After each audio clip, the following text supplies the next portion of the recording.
la iniciativa individual y el emprendimiento solamente pueden sostenerse en un marco de libertades civiles y económicas.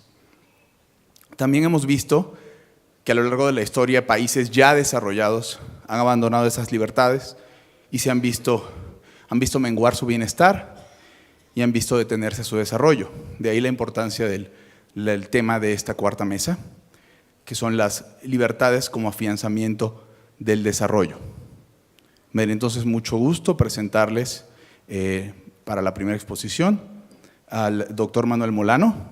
Él es economista y director general adjunto del Instituto Mexicano de la Competitividad, donde dirige y coordina múltiples investigaciones e índices. Entre sus múltiples reconocimientos ha recibido el premio Banamex de Economía y le cedemos la palabra al doctor Manuel Molano. Tenemos unos 30 minutos. Bueno, pues muchísimas gracias, muchas gracias a la Fundación Naumann, a Caminos de la Libertad, für die Freiheit, Relial. Muchas gracias, Sergio, muchas gracias, Hugo. Realmente el último panel fue muy interesante, muy esclarecedor, es un debate muy actual. Yo creo que Enrique Peters Dussel, además de ser brillante, siempre genera mucha polémica y bueno, pues quizás no deberíamos tener tanto debate de si más Estado o más individuo, como dice él, sino tener una visión más pragmática. Pero yo quisiera empezar por decir que la libertad es un fin en sí mismo. La libertad es un fin que es importante que las sociedades persigan, así como el crecimiento económico es importante, el desarrollo es importante. La libertad es un fin en sí mismo. Diría yo, desarrollo sin libertad no es desarrollo, ¿no? Y yo creo que tendríamos que empezar por ahí. Los derechos humanos fundamentales, la propiedad, en mi punto de vista, son absolutamente necesarios para que el desarrollo perdure, para que el desarrollo pueda continuar en el tiempo. En China tenemos derechos de propiedad para los miembros del partido, ¿no? Para los cleptócratas. En eso nos parecemos un poquito en México y en otros países de América Latina. Quizás en ciertos casos, en ciertos espacios de la historia, el crecimiento no depende de la corrupción, no necesariamente depende de la libertad, pero eso no implica que no tengamos que defender la libertad.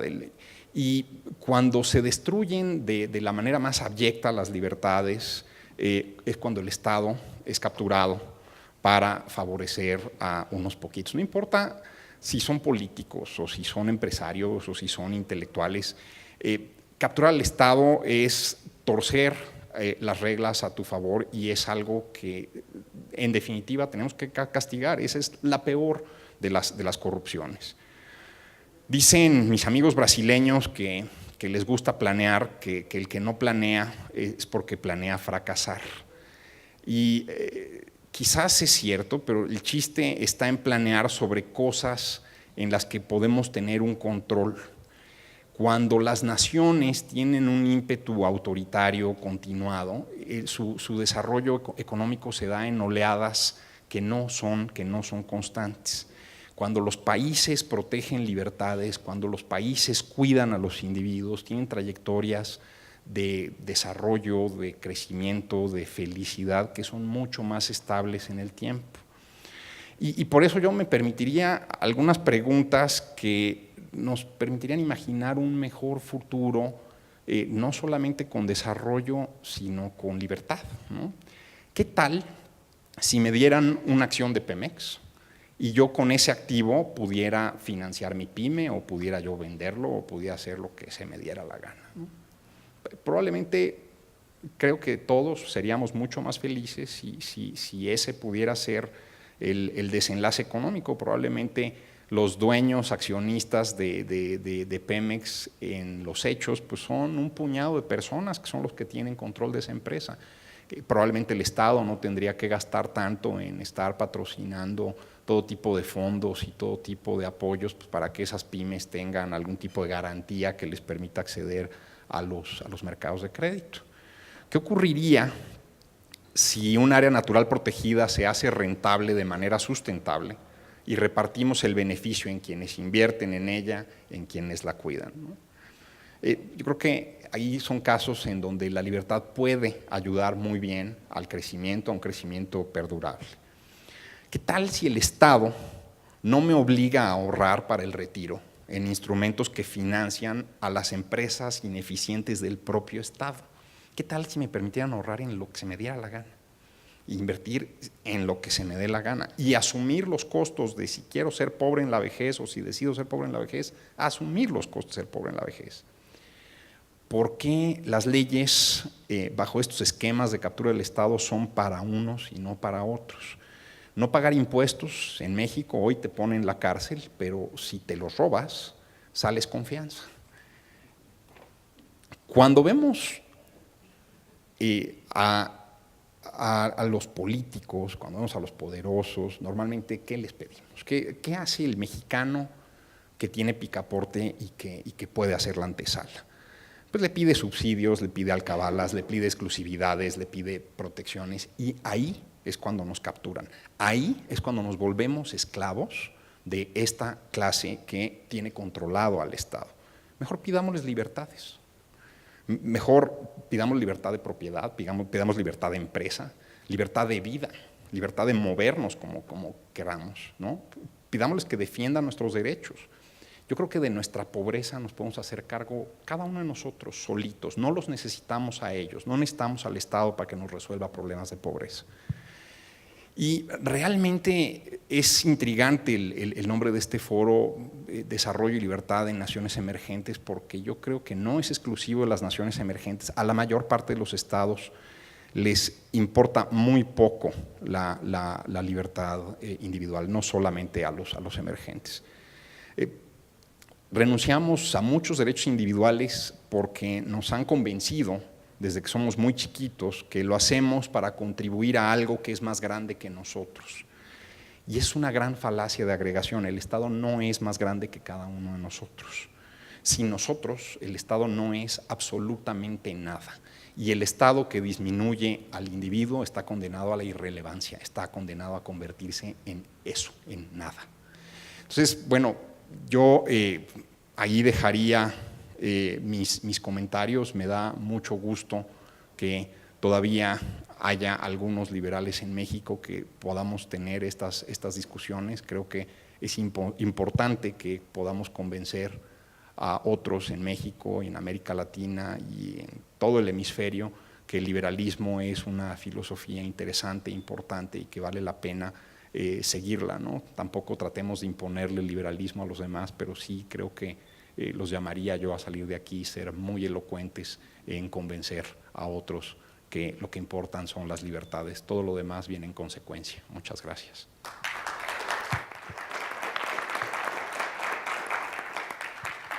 Agradecemos al doctor Manuel Molano por sus palabras y le pedimos unas palabras a Sergio Sarmiento para clausurar la conferencia.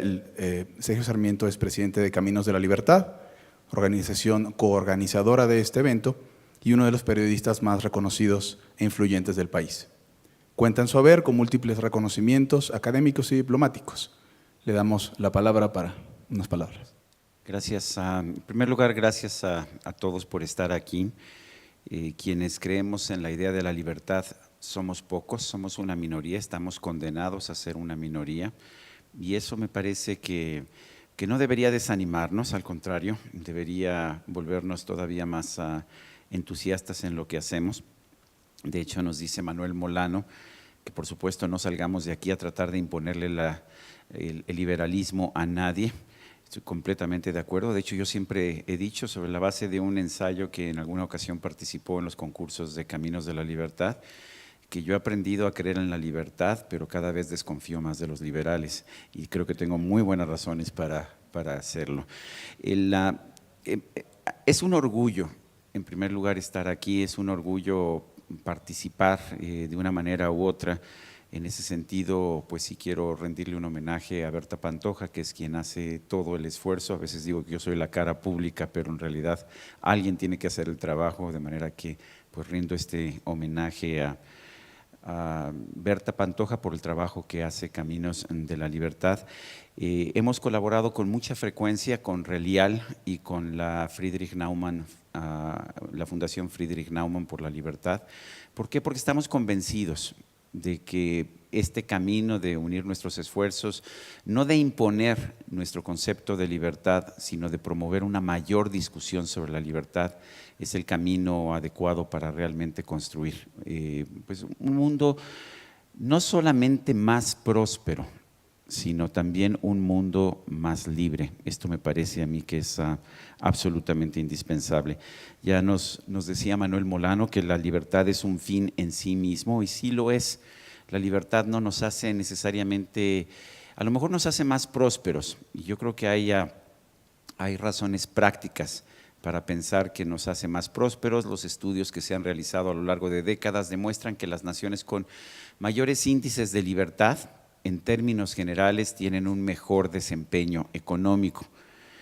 Yo creo que eso está bien, y sin embargo, aunque no fuera cierto, aunque el tener mayor libertad política o económica o personal significara no tener un mejor desempeño económico, yo creo que tendríamos que de todas formas escoger la libertad, porque para mí la libertad es un principio, es un privilegio, y además es algo que viene intrínseco con nuestra capacidad de decidir, y por eso realmente creo que yo me he decantado por la libertad de todas las ideas que uno pudiera defender. He escuchado algunas posiciones muy interesantes aquí. Se debatió sobre la izquierda y sobre la derecha. Parece que todos somos de izquierda en este mundo, nadie quiere ser de derecha. Yo me voy a otro punto, quizás a una afirmación que hacía José Ortega y Gasset, el filósofo español, que decía que en estos tiempos ser de izquierda o ser de derecha es confesar que uno padece de hemiplegia moral, porque realmente da igual si uno es de izquierda o si es de derecha. En primer lugar, hay que saber si estamos defendiendo o no los principios fundamentales de cada persona, y el primero sería el derecho de una persona adulta a tomar sus propias decisiones en lo económico, en lo político, en lo personal, en lo moral, en lo familiar. Y el otro punto es también ver pues qué cosas funcionan y qué cosas no funcionan. El doctor Peter Dussel habló de China. China no es precisamente un ejemplo de libertad política, como todos ustedes lo saben, o de libertad de pensamiento, es todo lo contrario. Pero no podemos cerrar los ojos al hecho de que China ha encabezado un fenómeno económico pues realmente notable a lo largo de los últimos 40 años, desde el momento en que se abandonaron los dogmas maoístas y se empezó a dar un poquito de libertad a los ciudadanos chinos para cultivar sus terrenos, para establecer negocios, a pesar de que se mantuvo toda esta gran estructura del Estado chino, y un Estado chino de hecho tan impositivo, tan autoritario, que incluso decide el número de hijos que puede tener una familia. O sea, a ese grado llega de hecho la imposición, pero sí vimos que con los resquicios de libertad que dejó el gobierno chino a partir del fallecimiento de Mao Zedong, pues lo que hemos visto es algo que nunca se había visto en la historia. 40 años de un país que crece a un ritmo de 10, 12% al año. Por más que queramos cerrar los ojos, eso es un fenómeno histórico que si no entendemos, simple y sencillamente pues no vamos a poder replicar en los países en los que queremos tener un mejor desarrollo. Yo estoy a favor completamente de la prosperidad, y creo que una de las razones por las que los países de América Latina no han alcanzado prosperidad es porque ha faltado la libertad, y algunos de los preceptos, me parece, fundamentales del funcionamiento de una economía, constantemente. Acabamos de ver en México, en enero de este año se hizo una reforma fiscal.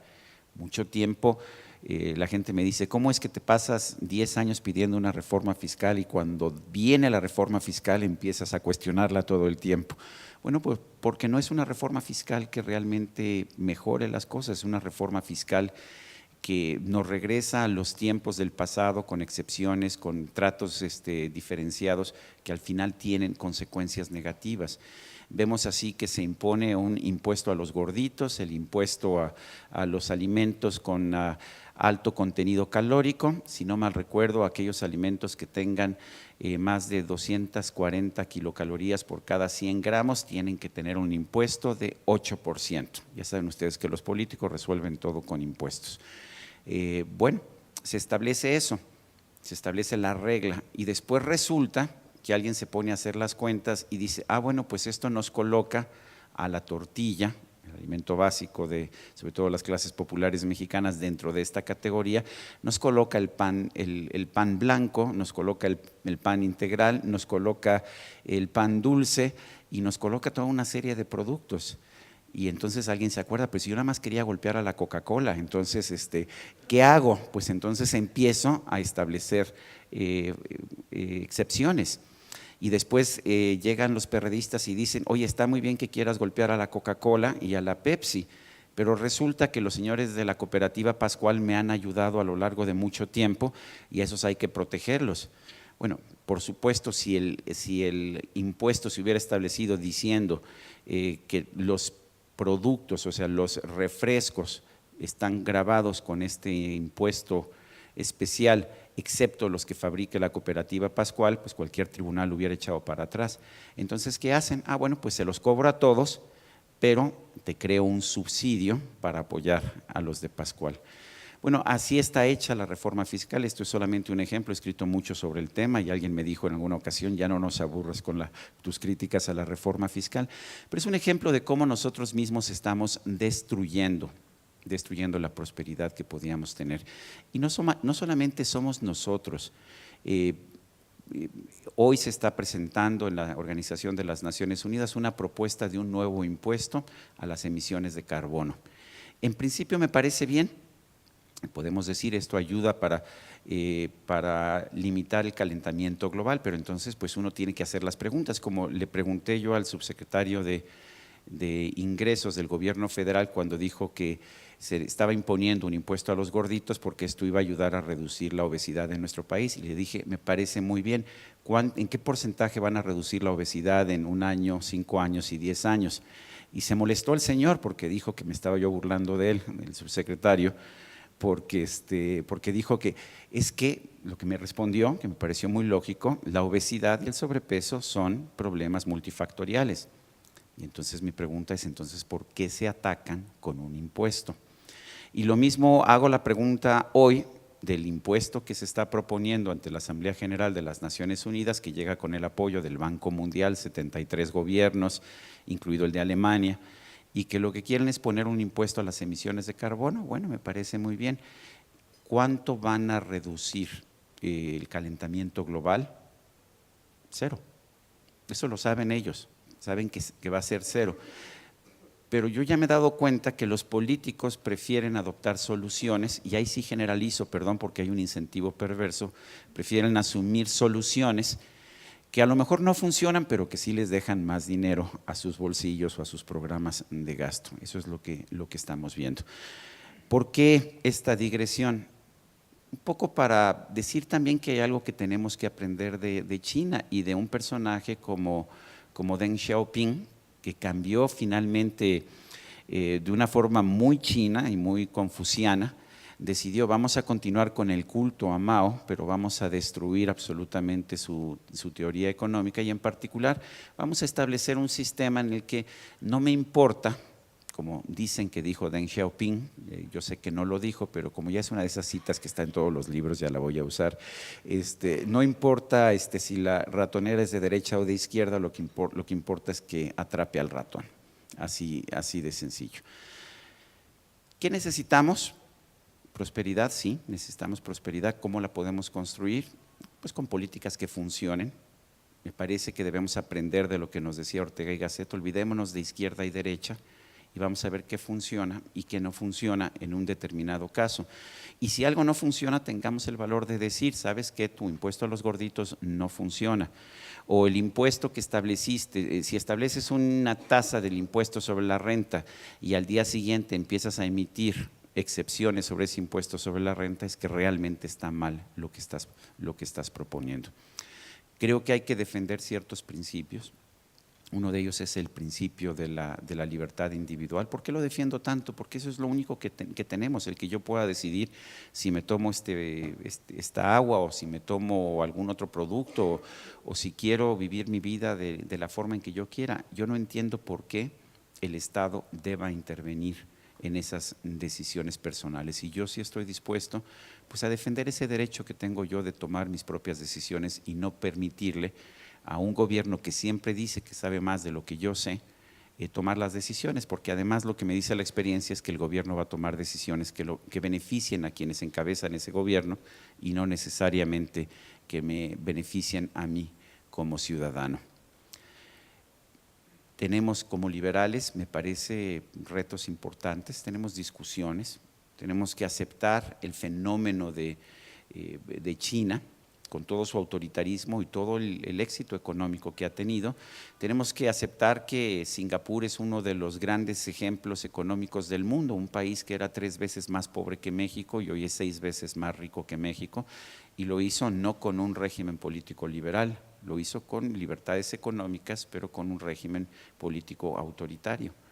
Pero también vemos que en el largo plazo usualmente las políticas liberales económicas van acompañadas de políticas también liberales en materia política y tenemos que estar conscientes de eso. Sí hay una relación entre la libertad política y la libertad económica, y lo que hemos visto en sociedades que tuvieron un gran auge económico en un principio con regímenes autoritarios como Corea del Sur, pues que con el paso del tiempo se han venido transformando y mal que hubieran empezado a asumir un mayor liberalismo de carácter político. ¿Qué viene para ahora, para nosotros los liberales en los países emergentes? Tenemos un reto enorme porque lo que nosotros pensamos es un pensamiento absolutamente minoritario. En nuestros países lo que la gente quiere de un político es que le diga cuánto le va a dar, qué beneficio le va a dar, qué exención. A veces no te importa que se cobre un impuesto que destruya la economía, siempre y cuando a ti se te dé una exención que te va a permitir destacarte de los demás. Y yo creo que lo primero que tenemos que hacer es una labor de educación.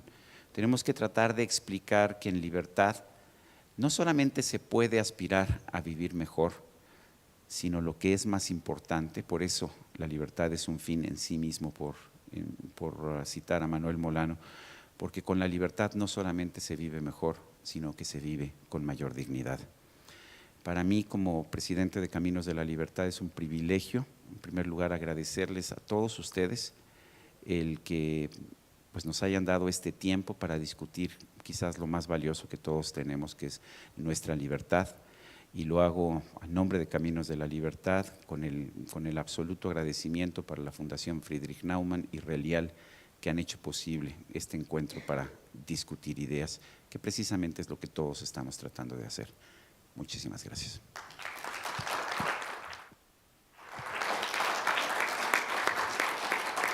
Le agradecemos mucho a Sergio Sarmiento por su intervención y tenemos tiempo para preguntas o comentarios. Podemos tomar de entrada 3 personas que les interese.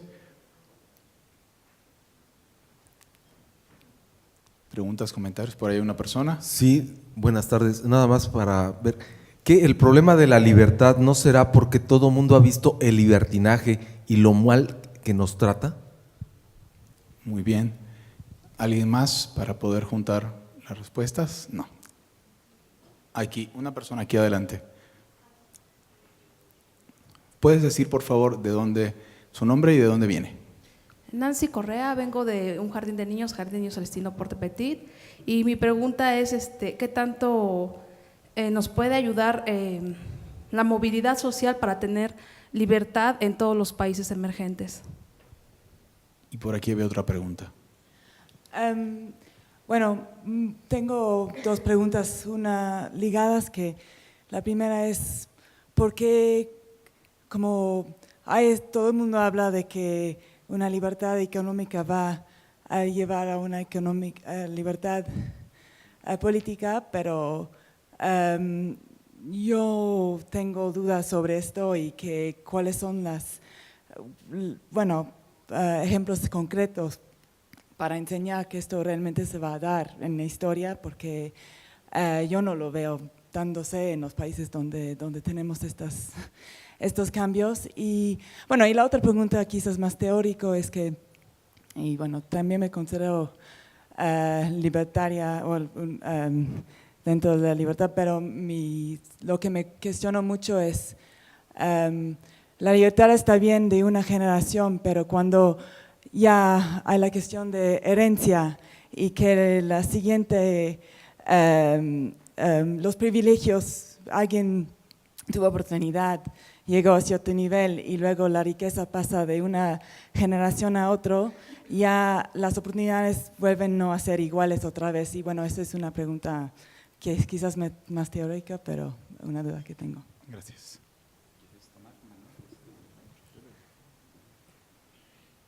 Déjeme empezar por su última pregunta piquetiana. Yo creo que hay mucha investigación y luego la gente se queja de los modelos matemáticos neoclásicos, pero luego también te dan mucha luz para entender estas cosas. El capital tiene su propia trayectoria de acumulación. Es muy difícil que a través de la regulación tú puedas cambiar la trayectoria de acumulación del capital. Normalmente la gente que es dueña del capital encuentra la manera de darle la vuelta a cualquier tipo de regulación que impida que el capital se reproduzca. Y entonces, pues, probablemente entonces tendríamos que pensar en qué implica un nuevo socialismo, pero un nuevo socialismo libertario, un nuevo socialismo en donde podamos hacer felices a más personas en la sociedad sin que les vendamos nuestra versión empaquetada de felicidad. Fíjate que si tú sigues esta receta o si haces A, B o C, o si sigues mis mandatos como jefe supremo del Estado, vas a poder llegar a ser feliz. Una solución muy británica al problema que estás planteando es el impuesto a las herencias, ¿no? Yo creo que esa es una posibilidad interesante. Quizás una opción liberal es convencer al capitalista de que a lo mejor sus hijos no son los dueños naturales de su negocio. Y ese es un convencimiento que luego pues les cuesta trabajo, ¿no? Porque además creemos no solamente que somos muy listos y más listos que los demás y podemos construir un imperio, sino que además lo traemos en los genes y lo podemos pasar hacia adelante, ¿no? Muchas veces los hijos no van a ser los que van a maximizar el valor de esa empresa e incluso si somos completamente egoístas, quizás los dejas un poquito mejor sin la responsabilidad de manejar ese negocio que tú construiste.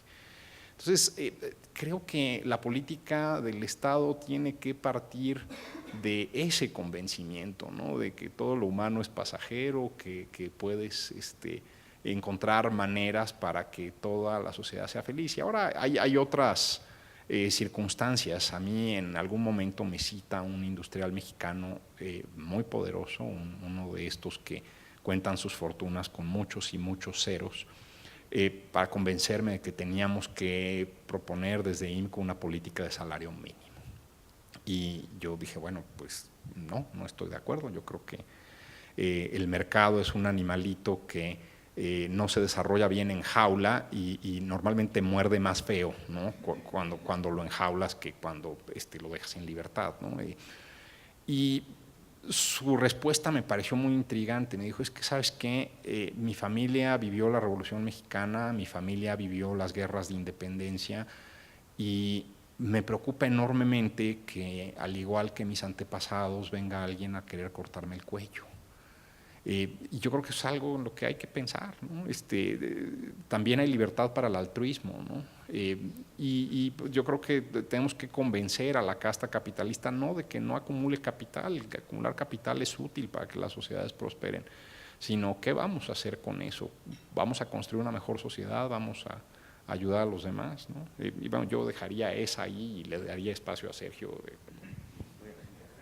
Responder rápidamente las tres, bueno, en realidad son 4 inquietudes. Uno, libertad y libertinaje. A mí mi problema con esta dicotomía que me presentan constantemente, siempre me dicen, es que sí, tú está bien que defiendas la libertad, pero el problema es que la gente cae en el libertinaje. El problema está en que el libertinaje de uno puede ser libertad para otro, y quién decide qué es libertad o libertinaje. Yo solamente encuentro una forma de decidirlo, es que mi libertad no incida, no afecte la libertad de un tercero. Para mí esa es la única forma. Si a mí me gusta, no sé, pasearme desnudo en mi apartamento todas las tardes, a lo mejor para algunos es libertinaje, pero a lo mejor a mí me gusta y yo estoy muy tranquilo. Entonces no tengo, mientras yo lo haga dentro de mi casa y no someta a nadie a la terrible vista de mi cuerpo, porque créanme que no es nada agradable, entonces me parece que nadie tiene por qué meterse. O sea, yo no creo en esta dicotomía de libertad y libertinaje, creo que no hay forma de definir lo que es el libertinaje, excepto por un límite que yo establezco, y es que mi libertad pues no dañe la libertad de un tercero. Puede uno meterse ya a discutir, bueno, aquí sí se daña, aquí no se daña, hay la famosa discusión de que si, por ejemplo, la libertad en las drogas, no es que destruyes una familia, bueno, pero si el individuo en particular decide eso, yo creo que no nos debemos de meter, esa es mi posición personal, y siempre habrá quien diga que esa libertad es un libertinaje. Entonces yo rechazo esa dicotomía. La movilidad social es crucial. Por supuesto que es crucial. La mejor forma de tener movilidad social, a mi juicio, es tener igualdad de oportunidades, y es evitar monopolios, evitar tratos especiales, diferenciados, y por supuesto tener buenos sistemas educativos. No estoy muy convencido de que la mejor forma de tener un buen sistema educativo sea el actual sistema público, en el que se le da dinero a una burocracia y la burocracia es la que maneja las escuelas.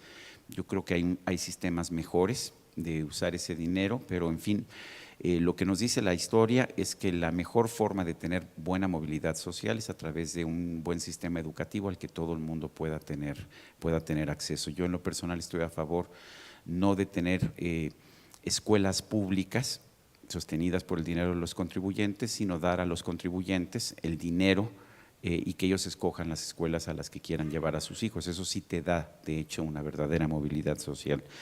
En el término de la libertad económica y la libertad política, si no estamos dando por hecho, yo creo que tienes toda la razón, no tenemos certeza. Sí lo hemos visto en términos generales en los países de Europa, en Estados Unidos, en Canadá, vimos primero el surgimiento de libertades económicas y después el surgimiento de libertades políticas. Alemania es un ejemplo muy clásico de ese proceso, y recientemente pues están los ejemplos particularmente de Corea del Sur, de Singapur, etcétera, pero no hay la historia, esto ya nos lo enseñó Francis Fukuyama, nunca termina, y no hay nunca un punto en que podamos decir ya acabó la historia, y la verdad es que no sabemos lo que pueda venir en el futuro. Y ahora vamos al último punto que a mí sí me inquieta en particular, es que está bien que tengamos libertad, de manera que no hay que robarle el dinero a los emprendedores, a las familias, al trabajador, sino hasta que se muera. El famoso death tax. O sea, no te cobro impuestos, pero el momento en que te mueras, entonces llego y te despojo. Para mí un despojo es un despojo, ya sea que lo hagas en el momento en que me muera o en el momento, si yo siento que mis hijos deben tener el poco o mucho dinero que yo acumulé en mi vida trabajando, pues yo no entiendo por qué un burócrata debe llegar a quitármelo. Esta idea de que eso nos va a dar mayor igualdad, la verdad es que no lo ha hecho a lo largo de la historia. Los regímenes que confiscan fortunas, los sistemas que confiscan fortunas, ya sea el momento de la muerte o sea en cualquier otro momento, no son los regímenes más igualitarios. Y voy más allá, yo no creo tanto, yo creo que nos hemos acostumbrado a confundir igualdad con combate a la pobreza, o desigualdad con pobreza, y la verdad es otra completamente distinta. Tú puedes combatir la pobreza. ¿Y cómo se combate la pobreza? Con inversión, generando empleos, generando actividad económica.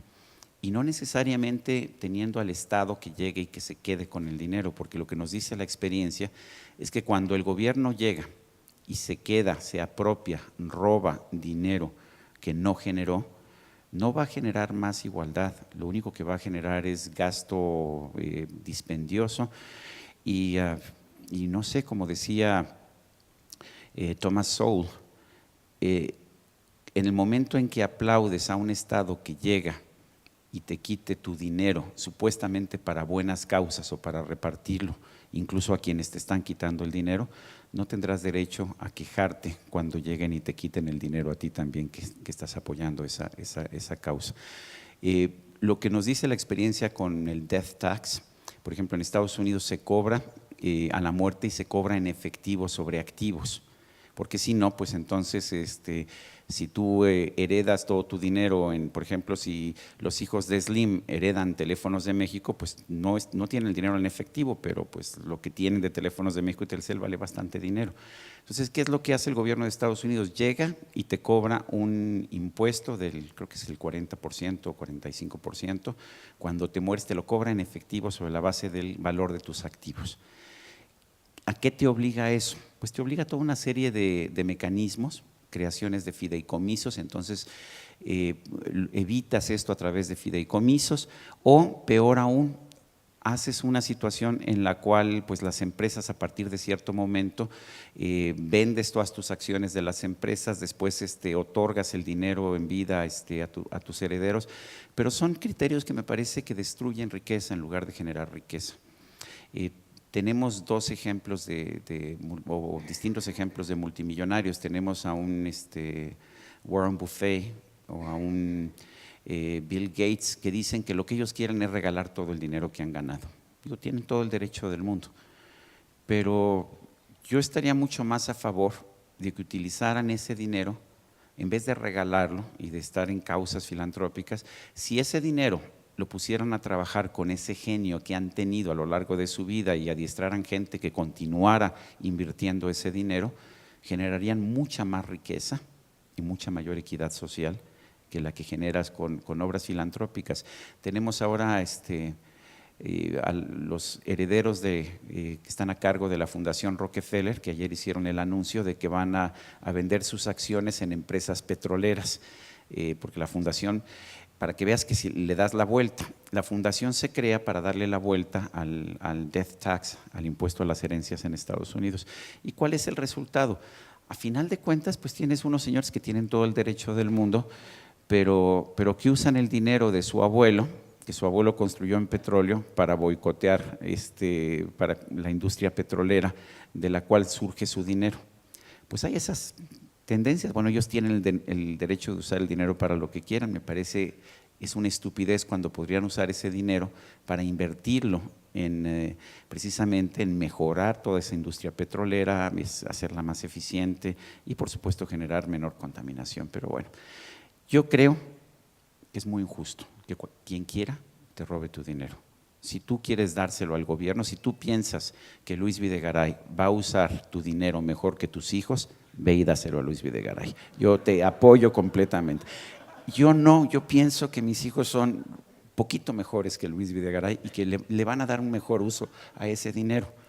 Y si no, a lo mejor no les dejaría el poco o mucho dinero que estoy acumulando, que he acumulado en mi vida, que seguramente me lo acabaré ya con las enfermedades catastróficas que tendré al final de mi vida. En fin, son mis ideas. Qué bueno que estamos discutiendo estos temas. Se han discutido todos los temas y me imagino que seguiremos discutiendo. Manuel Molano, al respecto de tu amigo que te dice, es que no quiero que me vengan a cortar el cuello. Lo que nos dice la historia, curiosamente, es que las revoluciones no tienen lugar en los momentos de mayor crisis económica, sino cuando hay un surgimiento de una clase media. Las revoluciones las encabezan miembros de la clase media. Ni Stalin, ni Trotsky, ni Lenin eran trabajadores.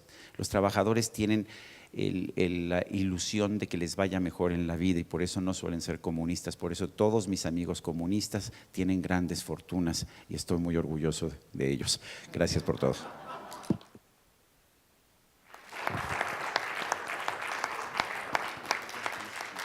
Muy bien.